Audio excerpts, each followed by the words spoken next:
Isang mapayapa at magandang gabi mga mangyan. Lumabas nga ako upang maglakad-lakad at magpahangin. Ay man din pa. Dala na rin ng sobrang stress at pagod sa work. Kaya ito na lang din nga ni ang way ko para ma-relax ang isip ko. Nang biglang pumukaw sa akin ng pansin ang isang ali na may daladalang pulang eco bag at lalagyan ng tubig. Pinapakain niya lahat ng madadaanan niyang homeless dog at pusa. Halos 4 na taon ko na siyang nakikitang ginagawa ang bagay na ito. Buong akala ko ay binabayaran siya upang pakainin ang mga ito. Subalit hindi pala. Agad ko siyang sinundan upang tanungin tungkol sa bagay na ito at laking pasalamat ko na malugod niyang pinaunlakan ang interview ko.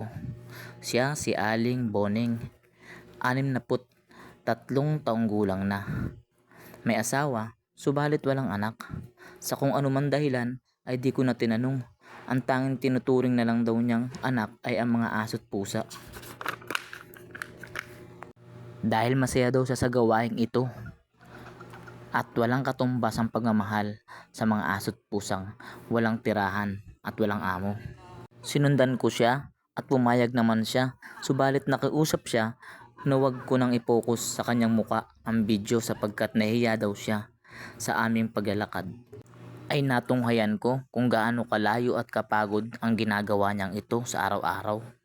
Napansin ko rin na halos galugarin niya ang buong lugar na may inabando ng aso at pusa. Kahit nga delikado ay nagawa niya itong puntahan at namangha ako sa kanya dahil kabisado niya kung saan ang mga ito at binigyan niya ito ng mga pangalan. At tila maamo ang mga ito sa kanya. Wala siyang takot na lapitan ng mga ito upang iabot ang pagkain at tubig upang mapawi ang gutom ng mga inabando ng alaga sana at tagapagbantay sa tahanan tuwing aalis ang kanilang mga amo. Maging ako ay nahihirapan para sa kanya sapagkat sa edad niyang yan ay napakadelikado ng kanyang mga pinupuntahan. Halos mga liblib na lugar na kung saan may mga naninirahang mga ligaw na aso at pusa. Hindi ko alam kung saan patutungo ito subalit sinundan ko siya. May dala siyang flashlight at eto na nga sinalubong siya ng mga aso ang kanyang pinapakain. At ako'y natuwa kasi ang dami palang naghihintay sa kanya sa tuwing dumarating siya sa ganitong oras. Doon ko rin napansin na maraming umaasa sa kanya tuwing gabi. At eto na nga, nakita ko ang bawat isa na malugod na iniintay ang kanyang pagbibigay ng pagkain at tubig. Na malamang sa malamang ay kay napatugutom at nagiintay sa kanya. Itinuring na rin nila na siya ang amo niya ng mga ito. Kaya ayun, masaya sila na dumating ito at tinawag na niya ang kanya-kanyang pangalan, pati maging pusang maliliit na kagaya nito ay kanya rin pinapakain. Namangha talaga ako sa kanyang kasipagan at ayun, tinan mo may kinukunan siya ng tubig doon, pinapainom pa niya. Na kung tutuusin, hindi naman ordinaryong gawain ng isang matanda. Pero siya, naging gawain na niya ito simula noon pa. Halos 3 taon ko na siyang sinusubaybayan dito subalit ngayon ko lang siya nakausap ng personal dahil na rin sa takot na baka isnabin niya ako o hindi niya paunlakan ang aking interview at pag-vlog.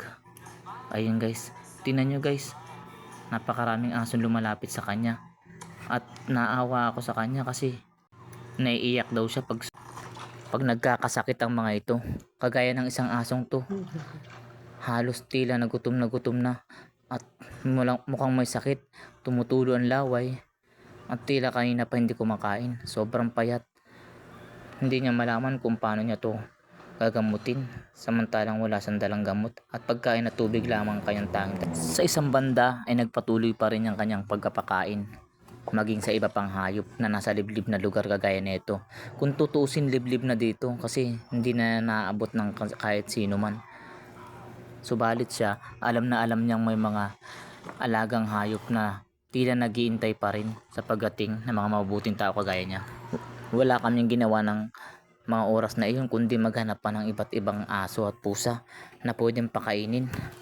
Samantalang ako ay sumusunod lamang sa kanya sapagkat maging ako ay takot din sa kagat ng mga ito.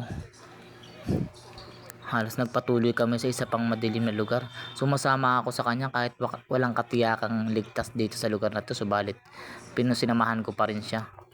May dala naman siyang ilaw na flashlight, kaya akin siyang ginabayan papunta dito. Although walang katao-tao dito sa lugar na to, pero sinamahan ko pa rin siya. At alam na alam niya kung saan ito naroon. At nagpatuloy pa nga kami maglakad-lakad, at eto pa sa mga kasuluk-sulukan ng mga halos likod ng mga tangke, sa mga basurahan, nakakita pa kami ng iba't ibang inabandon ng hayop. At eto, maging sa loob ng subdivision ay pumasok siya kasi meron ditong mga nakataling hayop na halos pinabayaan na rin. Mga wala ng balahibo, ganun. At siyempre mabuti na lang nandito si Nanay Boning upang isalba ang kanilang mga buhay sa araw-araw. Makwento ko nga lang pala, sinabi niya pala sa akin na halos 27 kilos ang nagagastos niya dito kada araw. Pero para daw sa kanya ay wala lang iyon, sapagkat parang panata na raw niya yun sa kanyang buhay habang tumatanda siya. At dun mas lalo ako napabilib sa kanya kasi supportive ang kanyang asawa para dito. Noon daw ay halos dito pumapayag na ganito.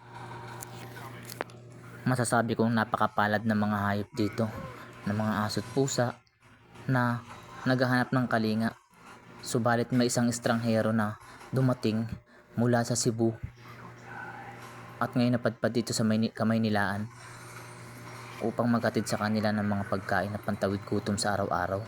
Nakakamanga mga ganitong tao sapagkat pinag-aaksayahan nila ng panahon ang mga bagay na hindi naman dapat nila ginagawa pero ginagawa na lang. At eto nga yung pagkain, guys, tingnan nyo, mga pagkain na may halong mga isda, ganun.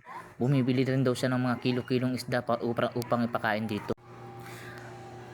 Pati ba naman maliliit na pusa ay kilala siya at halos salubungin siya sa kalayuan.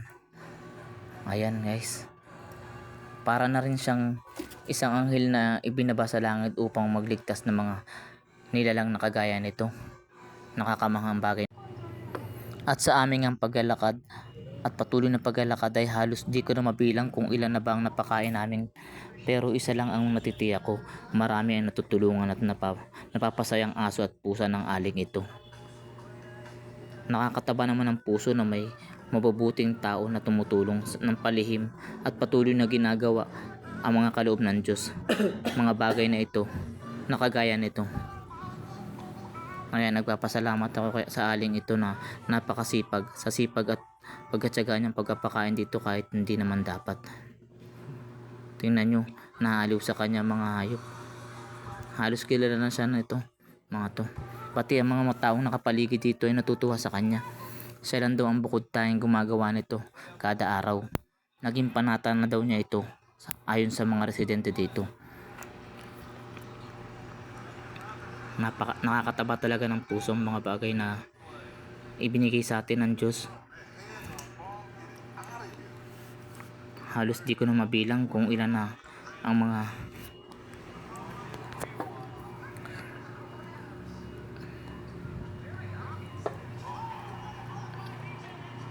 asong na kanya natulungan.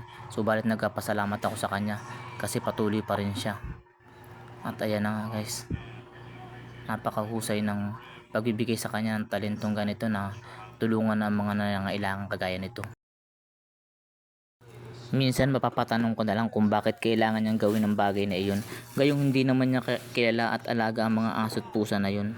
Subalit para sa mga animal lovers at kagaya niyang tao ay isang malaking faktor o ambag sa lipunan ang mga aso't pusa dahil may buhay din sila at naghahanap ng kalinga mula sa mga tao at amo na kailangan mag-alaga sa kanila. Gayong kanila itong gagantihan ng pagbabantay at pagmamahal din sa kanilang mga amo. Nakakamanga mga ganitong bagay. Bihira lang mga gumagawa ng ganito, kaya kudo sa'yo, Aling Boning. Sana marami ka pang matulungan at sana maraming tumulong sa'yo pagdating ng araw sa pagbili ng mga kailangan mo na pagpapakain sa aso. Sana dumating ang araw na yun at makilala ka bilang isang mabuting nilalang. Maraming salamat. Saludo kami. Isang malaking bagay ang akin natutunan mula dito sa taon to, na dapat pala hindi natin pagdamutan kahit mga aso o kahit mga sino mang nilalang na may karapatang mabuhay. Pakainin natin hanggat meron tayo.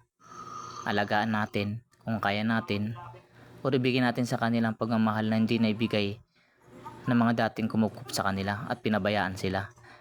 Hanggang sa muli guys, sana abangan nyo ang susunod kong vlog mula kay Aning Boning. At patuloy ko siyang susubaybayan dito at balang araw matutulungan din natin siya. Kaya marami pa kayong pupuntahan lugar guys. Sasamahan ko siya hanggang matapos ang kanyang pagpapakain sa mga aso. Maraming salamat sa lahat ng sumuporta. At proud ako kami sa iyo, Aling Boning. Ito lang masasabi namin. Maraming salamat, Good Samaritan. At maraming salamat sa Panginoon sa